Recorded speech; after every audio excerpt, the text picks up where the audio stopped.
Salut à tous! Si cette vidéo vous plaît, n'oubliez pas de vous abonner et d'activer les notifications pour ne manquer aucun de nos conseils. Laissez un commentaire si vous avez des questions. Un vieux mécanicien avec plus de 50 ans d'expérience m'a dit une phrase que je n'oublierai jamais. La plupart des voitures ne meurent pas de vieillesse. Elles sont assassinées par leurs propriétaires sans même qu'ils s'en aperçoivent. Et croyez-moi, il n'exagérait pas. La majorité des véhicules n'atteignent même pas les 100 000 km parce que leurs propriétaires ont des habitudes qui semblent inoffensives, mais qui sont en réalité des sentences de mort. Ma voiture, elle, a déjà dépassé les 800 000 km. Non pas parce qu'elle est indestructible, mais parce que j'ai changé 15 habitudes spécifiques dans ma façon de l'entretenir. Aujourd'hui, je vais vous révéler ces habitudes et je vous préviens déjà que les 3 dernières vont vous surprendre. Ce sont des détails que presque personne ne prend en compte, mais qui font la différence entre une voiture condamnée à l'échec et une voiture immortelle. Numéro 15. Changez l'huile bien plus tôt que ce qui est indiqué dans le manuel. Si vous avez déjà fait confiance au manuel du fabricant pour les intervalles de vidange, vous êtes parti du mauvais pied. Les concessionnaires et les marques ne pensent pas à faire durer votre voiture 800 000 km. Ils veulent seulement qu'elle survive aux 100 000 premiers kilomètres couverts par la garantie. Après, si elle tombe en panne, tant mieux pour eux, vous dépenserez à nouveau. C'est pourquoi les intervalles qu'ils recommandent sont absurdement longs. 10 000, 12 000, voire 15 000 kilomètres entre les vidanges. Ce qu'on ne vous dit pas, c'est que dans la vraie vie, l'huile se dégrade bien plus vite. Les trajets courts, la circulation urbaine, les démarrages à froid, tout cela fait que l'huile perd rapidement ses propriétés. J'ai ouvert des moteurs qui suivaient scrupuleusement ces intervalles. Ce que j'y ai trouvé ressemblait à des lasagnes brûlées, des couches de boue noire dans chaque recoin, des pistons rayés et des canalisations bouchées. La règle qui m'a sauvé était simple, tous les 5000 km avec de l'huile minérale ou tous les 8000 à 10 000 km avec de la synthétique. Est-ce plus coûteux? Oui, mais c'est le genre d'investissement qui évite une catastrophe. Vous dépensez maintenant 50 € et vous économisez plus tard 4000 € pour une révision complète du moteur. Vous appréciez ces conseils? Cliquez sur « J'aime » et partagez cette vidéo avec un ami qui aime sa voiture. Et dites-moi en commentaire si vous suivez déjà cette première habitude. Numéro 14. Ne pas laisser tourner le moteur au ralenti pour le réchauffer. Pendant des années, j'ai pensé qu'il était correct de laisser la voiture tourner 10 minutes avant de partir. Et vous l'avez probablement fait aussi. Mais en réalité, cette habitude est l'une des pires choses que vous puissiez infliger à votre moteur. Savez-vous ce qui se passe quand vous le laissez tourner immobile, au froid? L'essence qui ne brûle pas coule le long des parois des cylindres et emporte avec elle le film d'huile censé les protéger. C'est comme si vous frottiez du papier de verre mouillé sur les parties les plus sensibles du moteur. J'ai vu des moteurs avec à peine 60 000 km ruinés par cette habitude. L'huile était diluée, les parois rayées et la compression perdue. Et le pire, c'est que beaucoup pensent qu'ils prennent soin de leur voiture. La vérité, c'est que le moteur chauffe beaucoup plus vite si vous le démarrez, attendez 30 secondes, puis conduisez doucement les 2 premiers kilomètres.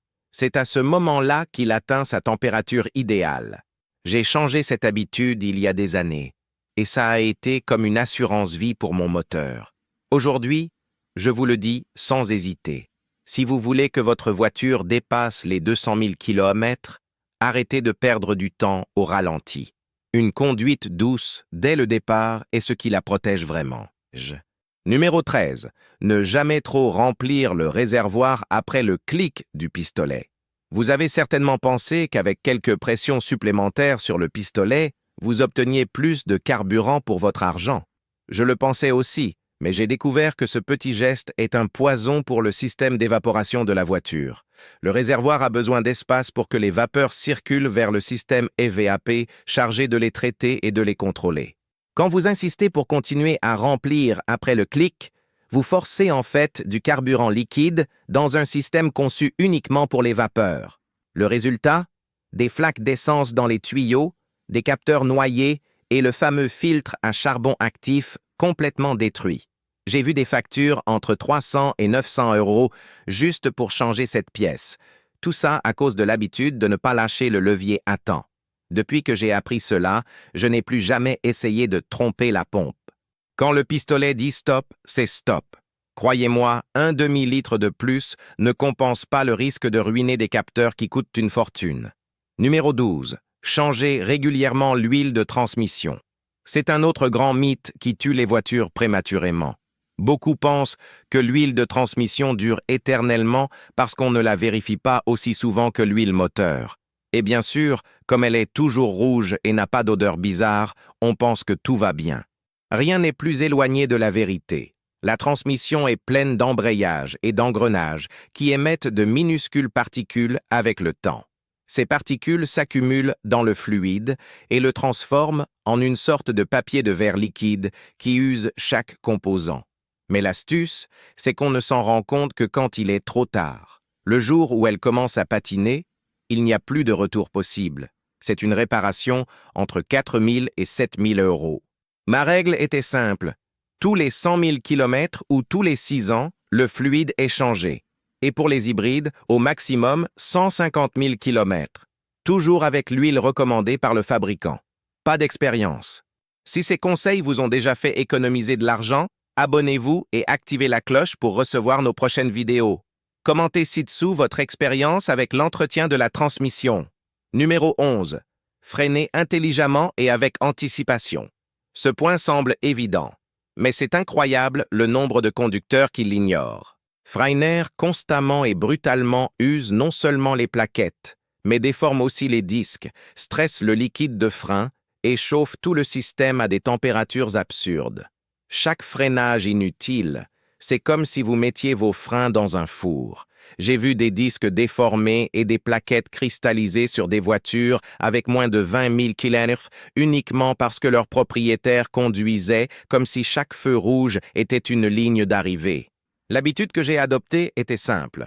Levez le pied de l'accélérateur plus tôt et laissez la voiture rouler en roue libre.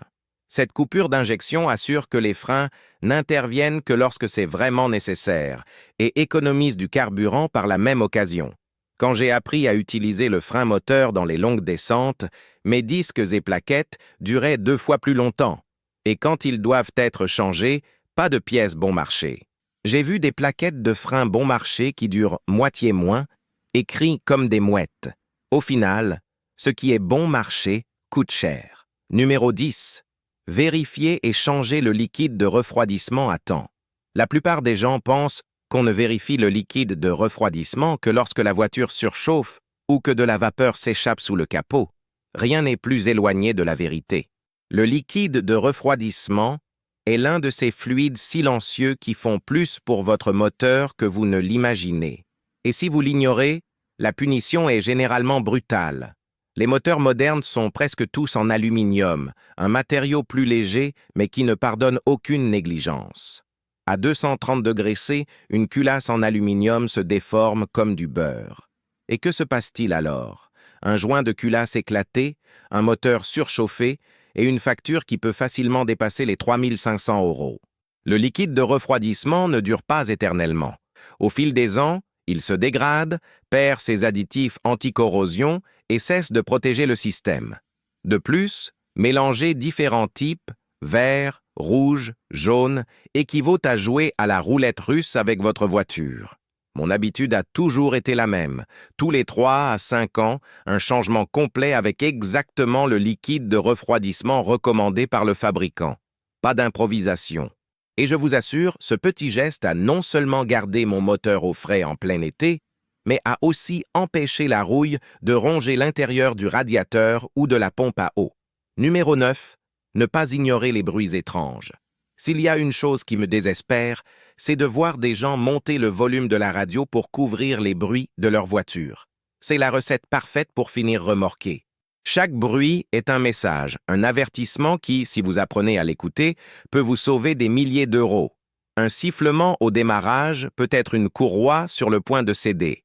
Un claquement en tournant peut être un joint de transmission qui va casser. Un bourdonnement constant peut indiquer qu'un roulement est en train de mourir.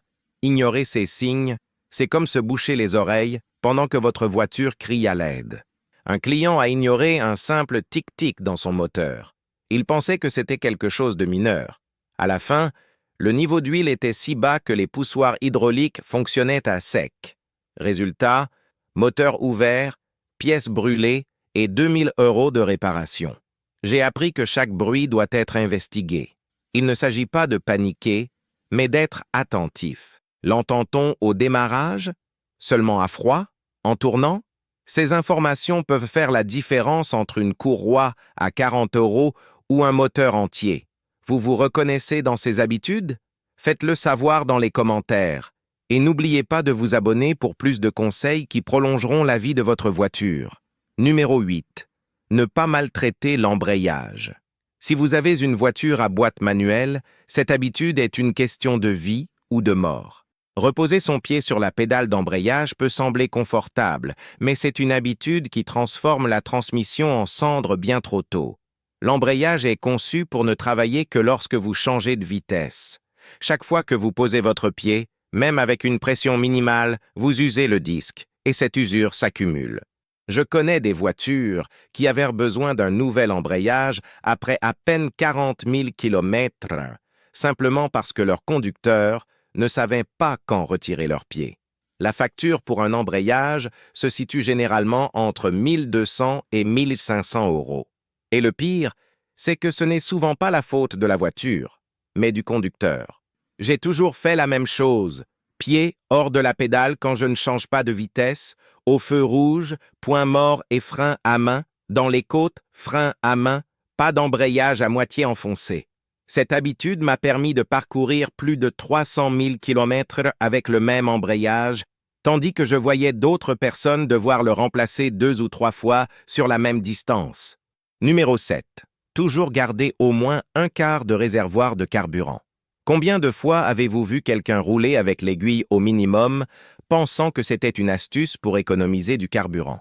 Cette habitude est le moyen le plus rapide de tuer la pompe à carburant. La pompe se trouve dans le réservoir et se refroidit grâce au carburant lui-même. Quand le niveau est trop bas, elle aspire de l'air chaud et des sédiments du fond.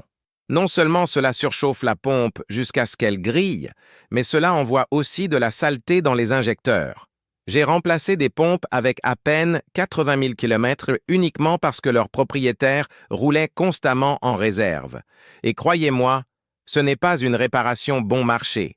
Facilement 600 €, plus l'ennui de tomber en panne. J'ai toujours suivi une règle. Ne jamais laisser le réservoir descendre en dessous d'un quart. Ainsi, la pompe travaille toujours au frais. Le filtre dure plus longtemps et la voiture ne tombe jamais en panne de carburant au moment critique. Numéro 6. Changer les bougies d'allumage prématurément et utiliser des pièces de qualité OEM. Beaucoup pensent que les bougies d'allumage durent éternellement, surtout depuis que les fabricants vendent les fameuses bougies 100 000 km. Mais ce chiffre est un piège. Oui, elles peuvent atteindre cette distance dans des conditions parfaites, mais dans le monde réel avec des démarrages à froid, une circulation intense et un carburant de qualité douteuse, les bougies souffrent bien plus tôt. J'ai appris à les vérifier et à les changer après 60 000 km sans attendre une panne. Des bougies usées provoquent des ratés d'allumage, augmentent la consommation, endommagent le catalyseur et peuvent même, dans des cas extrêmes, percer des pistons.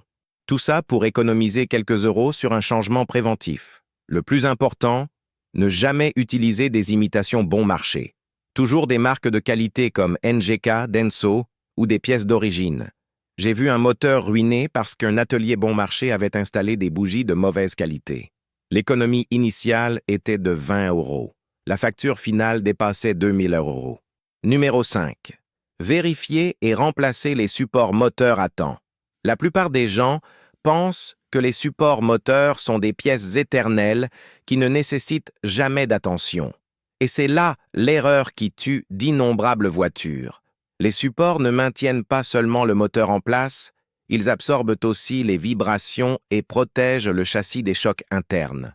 Quand ils se cassent ou s'usent, le moteur commence à danser dans le compartiment moteur comme s'il était à un concert de heavy metal. Au début, ce n'est qu'une vibration désagréable dans le volant ou un petit claquement au démarrage. Mais ce qui se passe réellement, c'est que tout l'ensemble, transmission, échappement, radiateur, reçoit des chocs qu'il ne devrait pas. J'ai vu des échappements cassés, des radiateurs fissurés et des transmissions désalignées. Tout ça à cause de supports moteurs que personne ne s'était donné la peine de changer. Changer un support coûte quelques centaines d'euros, mais l'ignorer peut décupler les coûts. Voici la clé. De temps en temps, faites ce que j'appelle le test de secousse. Frein serré, passez la première vitesse, ou drive pour les automatiques, et donnez un peu de gaz.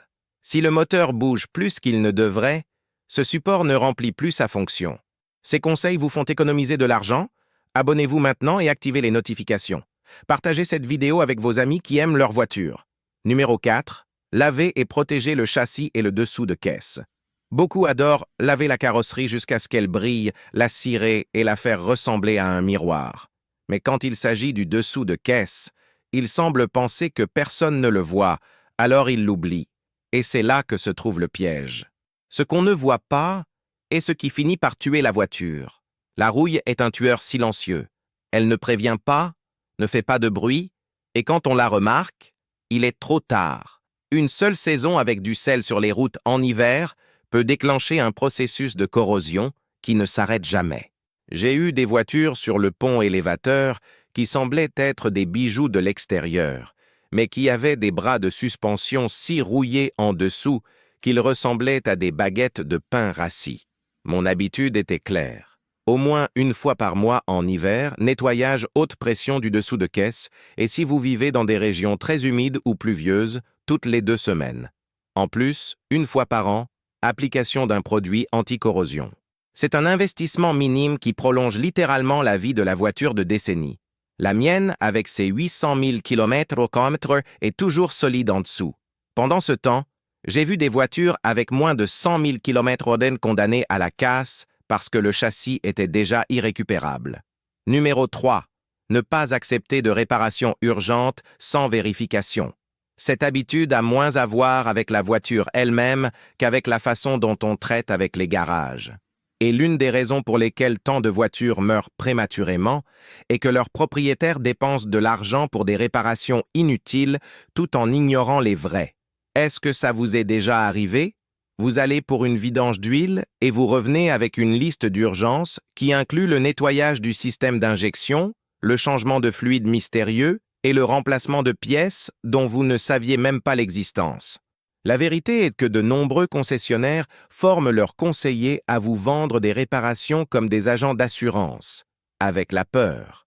Je me souviens d'un client inquiet parce qu'on lui avait dit que sa voiture avait besoin d'urgence d'un rinçage de transmission à 400 €. La voiture avait à peine 20 000 km.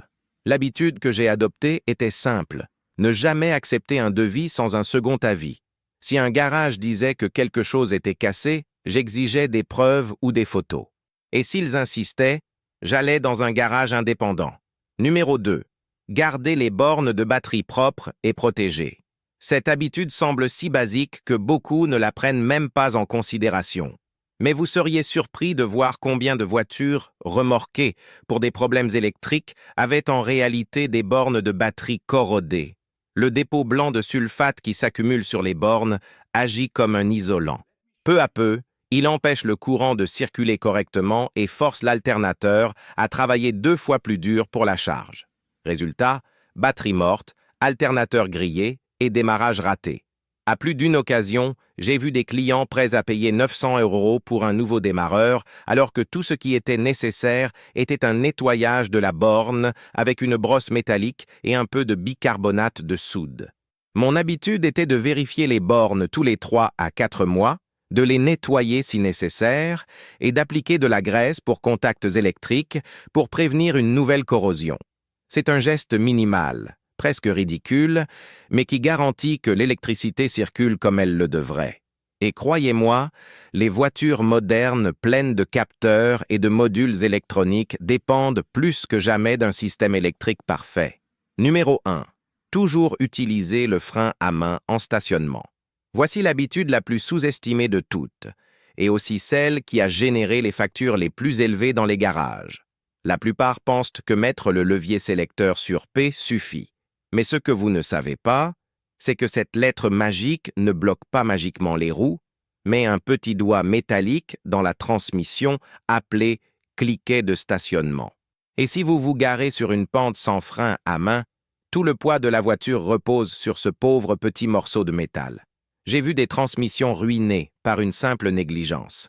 Des réparations à 2800 € parce que quelqu'un pensait que le frein à main était optionnel. Et le plus ironique, c'est que l'habitude qui prévient cela ne coûte absolument rien. Simplement tirer un levier ou appuyer sur un bouton. Je le fais toujours, en montée, en descente et même sur terrain plat. D'abord le frein à main, puis P.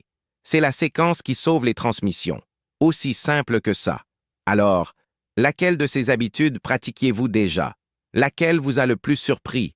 Laissez-le dans les commentaires, abonnez-vous et donnez un like, car ici nous partageons toujours les secrets que les garages ne veulent pas que vous connaissiez.